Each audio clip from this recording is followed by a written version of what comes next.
New York City, the beating heart of capitalism. Where fortunes are made on the 81st floor, while just 10 miles away, families fight to keep a roof overhead. But in 2025, something impossible happened. A 33-year-old man from Queens, born in Uganda, raised by artists and activists, just walked into City Hall with a plan to flip the script on America's economy. His name is Zohran Mamdani, and he's not just running New York. He's testing whether a city built by Wall Street can survive a dose of socialism. He wasn't born into power, he was born into movement. Zohran Mamdani grew up in Kampala, Uganda. His father, a world-renowned scholar. His mother, a filmmaker who believed stories could move mountains.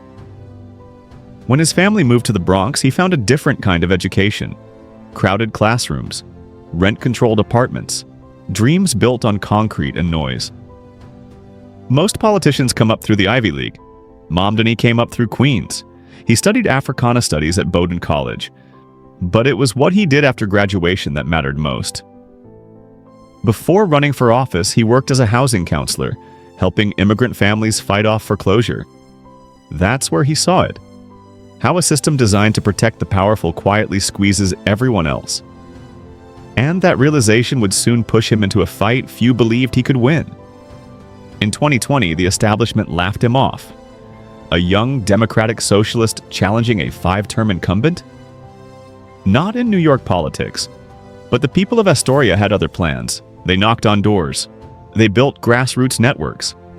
And in a stunning upset, Zohran Mamdani won, becoming one of the youngest members of the New York State Assembly. That was the first domino.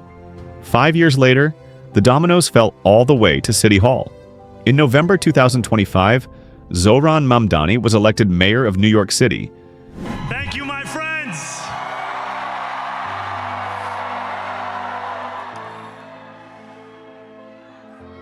The sun may have set over our city this evening, but as Eugene Debs once said, I can see the dawn of a better day for humanity. The first Indian Ugandan, the first Muslim, the first democratic socialist ever to hold the office. And with that victory, America's largest city became the testing ground for a brand new kind of economics. Mamdani didn't come with slogans. He came with a list. 5 promises that sent shockwaves down every corridor of power. Freeze the rent. Because a city that works for landlords shouldn't crush its tenants. Raise the minimum wage to $30 by 2030. Make city buses free. Build 200,000 affordable homes. Tax the wealthy and corporations to pay for it. In short, turn New York from a playground for the rich into a home for everyone else. To his supporters, it sounded like common sense. To his critics, it sounded like an economic apocalypse. Almost instantly, Wall Street went on defense. Investors warned of capital flight. Developers froze projects. And conservative media had a new villain, the socialist mayor who wanted to turn Manhattan into Havana.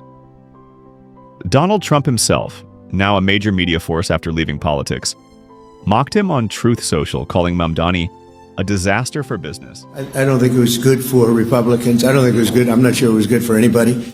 His allies warned that if Mamdani's experiment worked, no American city would ever be safe from socialism again. But beneath the noise, one truth remains. Mamdani's challenge isn't about ideology. It's about control. Who controls the wealth, and who gets to dream in the city that never sleeps. Few know this. Zohran Mamdani once made rap music. Under the name Young Cardamom, he dropped a song called Nani, a love letter to his roots. He says music taught him rhythm, timing, and voice. The same tools he uses in politics today. He's fluent in the language of youth, immigrants, and working people. मुझे लगता है कि हाँ, New York तो definitely तैयार है. और the conversations that I've had with New Yorkers, ये पूरा शहर में, across the 5 boroughs, मैं यही सुनता हूँ कि this is the most expensive city in the United States. When he talks about rent or wages, he doesn't quote economists. He quotes his neighbors. And that authenticity, in a political world allergic to truth, is what built his movement. Now the experiment begins. a rent freeze in a city of real estate giants, a free bus system in a budget already stretched thin, a wage hike in a time of inflation. Some say it's madness, others call it math, a redistribution of wealth long overdue. If it fails, critics will call it proof that socialism doesn't work. If it succeeds, it could change how America thinks about money, power, and fairness.